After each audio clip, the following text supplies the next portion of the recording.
Palestinians have a right to resist. They have a right to strike back. And what happened on 7th October 2023 was a prison break. It was a war of resistance. It was an act of resistance. और हम जानते हैं एक आदमी का या एक कौम का जो हीरो होता है, जो फ्रीडम फाइटर होता है, वो ऑक्यूपायर्स का, अग्रेसर्स का, ओप्रेसर्स का टेररिस्ट होता है. One man's hero is another man's terrorist. That is what is happening right now.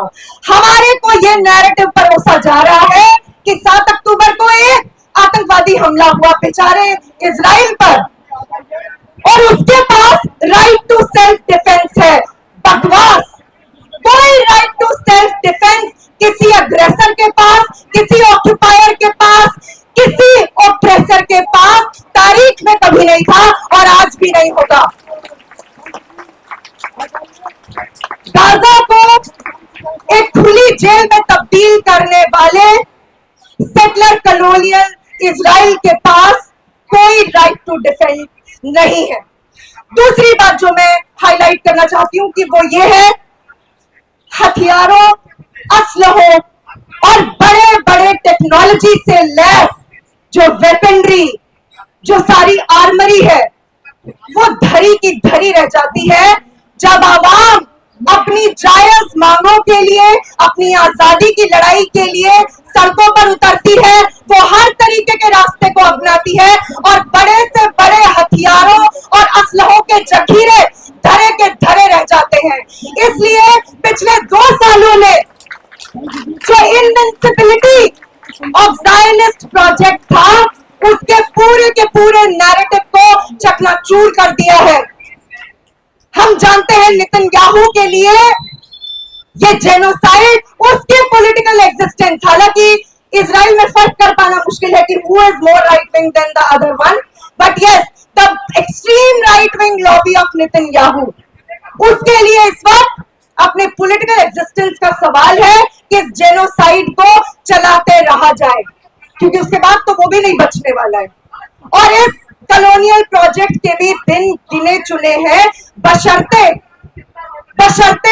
कि हम सारे लोग इस बात की अहमियत को समझें कि आज जो ताकतें, और मुझसे पहले भी कई वक्ताओं ने इस बात को अंडरलाइन किया, जो ताकतें आज फिलिस्तीन में कत्लेआम कर रही हैं, जो ताकतें आज एथनिक क्लेंजिंग को अंजाम दे रही है, वो वही ताकतें हैं जिन्होंने 200 साल तक हमें भी गुलाम बनाए रखा था.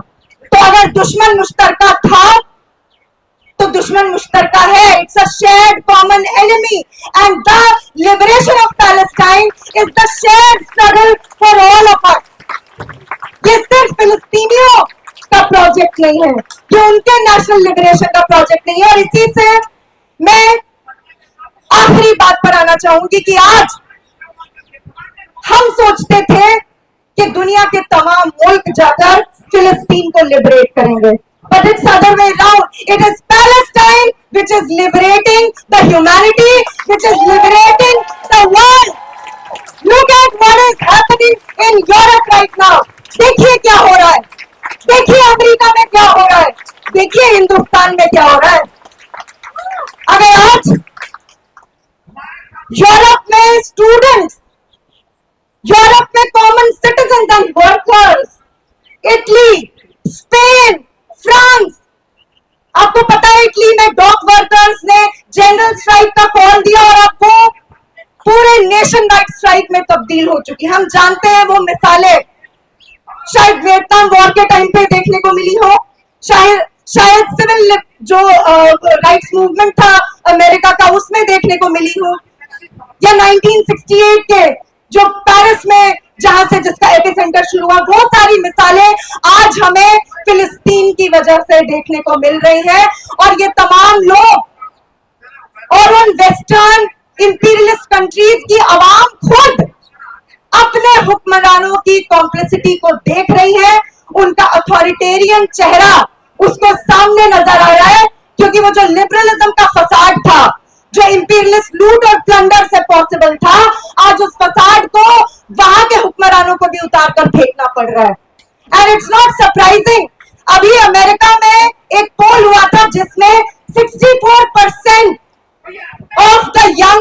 population said they supported Hamas, not just Palestinian people fighting for it, they supported Hamas, which tells a lot.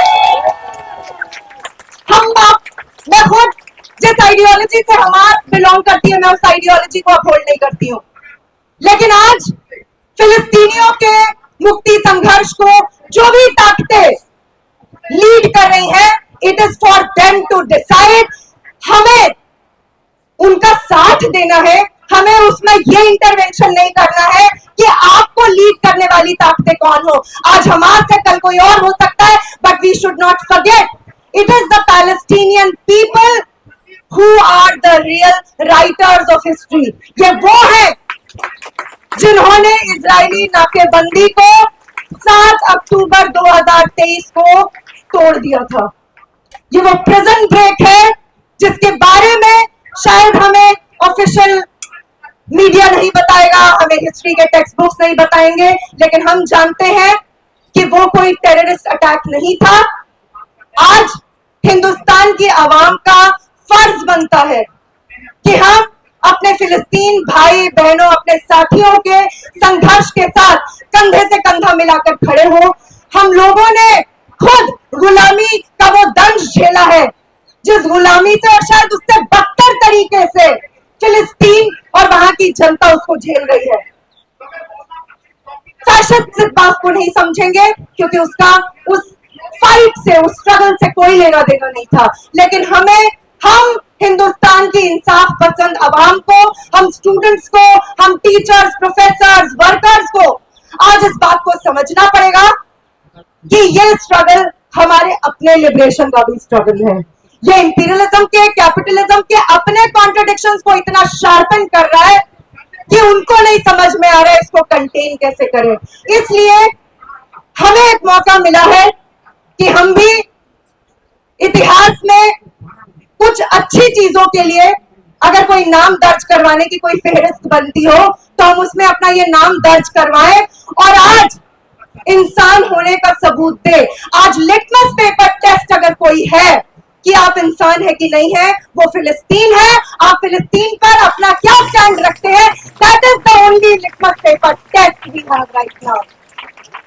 और बड़ी शर्म की बात है कि इस देश के फासीवादी हुक्मरान एक बार फिर उन्हीं लोगों का साथ दे रहे हैं जिन लोगों का साथ वो उन्हें देना गवारा होगा. वो ideologically, politically and obviously diplomatically उनके साथ बहुत ज्यादा करीबी महसूस करते हैं और जाहिर तौर पे इस तरीके की हेट मॉन्गरिंग वाली, इस तरीके की रेसिस्ट फैसिस्ट आइडियोलॉजी के आपस में तार तो जुड़े होंगे. हम लोगों का आज फर्ज ये बनता है कि ना सिर्फ इस तरीके के प्रोटेस्ट को ऑर्गेनाइज करके, जो कि जरूरी है, बल्कि आज हम तमाम इलाकों में जाएं और आईपीएसपी और बीडीएस इंडिया के 2 साल के जो कंटिन्यूअस हम लोगों ने प्रोपेगेंडा किया, उसके तजुर्बे ने ये बताया, ये बहुत ही गलत फहमी है कि फिलिस्तीन के मसले पर सिर्फ मुसलमान साथ आते हैं. बहुत बड़ी गलत फहमी है. नहीं, ऐसा नहीं है. हम लोगों ने देश के अलग अलग इलाकों में नॉन मुस्लिम नेबरहुड्स में कैंपेन्स चलाए and we receive tremendous support. हाँ, उन्हें खुद नहीं पता है क्योंकि हिस्टोरिकली हिंदुस्तान में फिलिस्तीन के सवाल पर पॉलिटिकल कॉन्शियसनेस बहुत कम रही है. आमतौर पर भी पॉलिटिकल कॉन्शियसनेस कम है, लेकिन हाँ, इस सवाल पर कम रही है. लेकिन अब ये एक मौका है, तो हमें सिर्फ कन्वर्ट्स को कन्वर्टेड नहीं करना है, हमें वहां तक भी जाना है जहां तक शायद गोदी मीडिया और जैसा कि नंदिता नारायण मैम ने भी कहा, जहां तक इनकी ट्रोल आर्मी जा रही है, हमें उन इलाकों तक भी पहुंचना है. हमें फिलिस्तीन की सच्चाई और इजराइल के झूठ का पर्दाफाश करना है, जो कि ना तो कोई देश है, ना कोई कौम है. और ये बात आज हमें इस देश के, इस मुल्क के अलग अलग हिस्सों में तो लेकर जानी ही है. साथ ही साथ जो बीडीएस का कैंपेन है, उस कैंपेन को हमें जोर शोर के साथ चलाना है. आपको पता ही होगा कि इस कैंपेन को ग्लोबली जितनी सक्सेसेस मिली है, अभी स्टारबक्स को यूरोप समेत कई देशों में अपने आउटलेट्स बंद करने पड़े बिकॉज ऑफ बीडीएस. उससे पहले केएफसी को भी अपने पापों की सजा मिल गई, लेकिन अभी उनको पूरी सजा नहीं मिली है. इनके एक एक आउटलेट्स इस देश की जमीन से पर भी बंद हो, ये हमें इंश्योर करना होगा। इसके लिए बीडीएस कैंपेन को हमें और ताकत और हिम्मत और जज्बे के साथ चलाना होगा। हमें वॉलंटियर्स की जरूरत है, हमें ऐसे साथ खड़े होने वाले लोगों की जरूरत है जो इस सवाल को आम जनता के बीच में ले जाने में हमारी मदद करें। और ये कैंपेन तब तक चलता रहेगा जब तक कि Zionist colonial project, settler colonial project, जो कि एक रेसिस्ट प्रोजेक्ट है, जो कि एक ऑक्यूपेशन का प्रोजेक्ट है, जब तक कि उसकी कब्र नहीं खुदेगी। इसी के साथ मैं अपनी बात को विराम देती हूँ। इनकलाब जिंदाबाद साथियों। Free free Palestine, death to Israel, death to IDF.